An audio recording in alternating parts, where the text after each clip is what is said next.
अस्सलाम वालेकुम नाज़रीन। आसमा जंगीर का शुमार उन लोगों में होता है जो पाकिस्तान के आइन से इस्लामी शिकों बिलखसूस कादियानियों के हवाले से मुतफ़िका तरमीम को ख़त्म करके एक मरतबा फिर कादियानियों को मुसलमान करार दिलाने की कोशिश कर रही थी। आसमा जंगीर हदूद कवानीन, तौहीन रसालत कवानीन और दीगर इस्लामी कवानीन का खात्मा चाहती थी। वो इन कवानीन और तरमीम को बुनियादी इंसानी हकूक़ के खिलाफ तस्वुर करती थी। उनके नज़दीक इस्लाम पसंदी दरअसल इंतहा पसंदी थी। अगरचे कहने वाले यहाँ तक भी कहते हैं कि पाकिस्तान के आइन के मुताबिक गैर मुस्लिम करार दिए गए एक गिरोह से इनका गहरा ताल्लुक था। वह मौजूदा आज़ाद अदलिया के बाज़ इक़दाम को ना सिर्फ नापसंद करती थी बल्कि अक्सर औकात बरमला इसका इजहार भी करती थी। आसमा जंगीर 27 जनवरी 1952 को लाहौर में पैदा हुई थी। वो एक इंसानी हकूक़ की वकील और समाजी कारकुन थी जिन्होंने पाकिस्तान के इंसानी हकूक़ कमीशन की मुश्तरका बुनियाद रखी और इसकी सरबराही की। उन्हें वकला की तहरीक में नुमाया किरदार अदा करने के लिए जाना जाता था और उन्होंने मज़हब या अक़ीदे की आज़ादी पर अक़वाम मुत्तहिदा के ख़ुसूसी नुमाइंदे और इंटरनेशनल क्राइसिस ग्रुप में बतौर ट्रस्टी खिदमत अंजाम दी।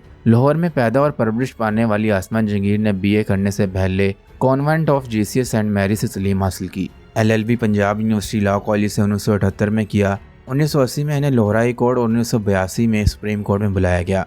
1980 की दहाई में जंगीर जमहूरियत की कारकुन बन गई और 1983 में ज़िया की फौजी हुकूमत के खिलाफ जमहूरियत की बहाली की तहरीक में हिस्सा लेने पर इन्हें जेल भेज दिया गया था। 1987 में आसमा जंगीर ने human rights commission of Pakistan की मुश्तरका बुनियाद रखी और उसके सेक्रेटरी जनरल बनी। 1993 में इन्हें कमीशन की चेयरपर्सन के तौर पर तरक्की दी गई। नवंबर 2007 में एमरजेंसी के नफाज के बाद इन्हें दोबारा घर में नज़रबंद कर दिया गया। वकला तहरीक के रहनुमाओं में से एक के तौर पर खिदमत अंजाम देने के बाद अक्टूबर 2010 को वह सुप्रीम कोर्ट बार एसोसिएशन की सदर के तौर पर खिदमत अंजाम देने वाली पाकिस्तान की पहली खतून बन गई थी। मगर ये इंतखाब इतना सादा और नज़रअंदाज करने वाला नहीं था। इसकी बुनियादी वजह आसमा जंगीर का सुप्रीम कोर्ट बार की सदर बनना था। अगर हम आसमा जंगीर के माजी का तजिया करें तो वो पाकिस्तान में कई हवालों से इंतहाई मुतनाज़ा रही थी, चाहे मजहबी मामलात हो या पाक भारत ताल्लुकात, हुकूमत और अदलिया के माबैन मुबैना रस्सी कशी हो या नाम नहाद इंसानी हकूक़। आसमा जंगीर का शुमार उन लोगों में होता है जिन्होंने पाकिस्तान में इस्लामी निज़ाम और इस्लाम पसंदी को मुख्तलिफ नाम देकर उसकी शदीद मुखालफत की है, जबकि मगरब नवाजी और इस्लाम मुखालिफ इक़दाम को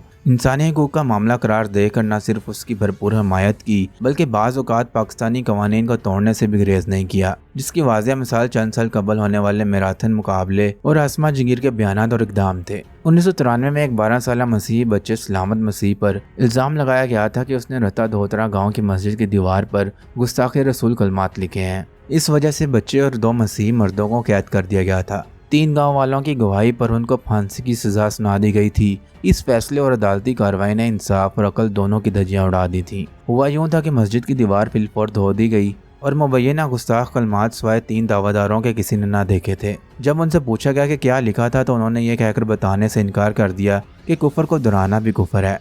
अदालत ने उनके इस लघु इस्तदलाल को मानकर 3 मसीहों को मौत की सज़ा सुना दी। उनमें से एक मसीही आदमी को अदालत के बाहर कत्ल कर दिया गया था। आसमा जंगीर ने सलामत मसीह जो उस वक्त 14 साल का हो चुका था की तरफ से लाहौर हाई कोर्ट में अपील की थी। बिलाखिर लाहौर हाई कोर्ट के जज आरिफ इकबाल भट्टी ने सलामत मसीह को बरी कर दिया।